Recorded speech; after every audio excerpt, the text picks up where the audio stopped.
Magandang araw mga sangkay, halika samahan nyo ako kung paano ilatag itong ating metal faring. Bali ang sukat po niyan ay, ang distance ay 16 inches.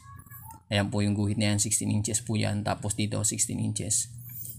Tapos kapag ilalagay nyo na po yung inyong metal faring, dun lang po sa gitna ng guhit natin. Gigitnaan nyo lang po siya. Ayan po mga sangkay. Sa apat na 16 po, sakto po dyan yung 4x8 na hardiplex natin. Hindi po siya malalaglag. Tapos ganun din po doon sa kabila, 16 din po yung distance niya. Gigitnaan nyo lang po yung pader ninyo. Kukunin nyo yung pinakagitna. Tapos naglagay na po tayo rito ng ating faring clip.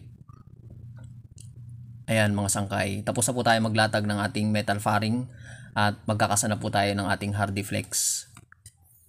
Bali ang siruho po natin dyan ay yung mga nasa gilid po. Kaliwa at kanan. Gawa ng hindi po iskwalado yung ating pader.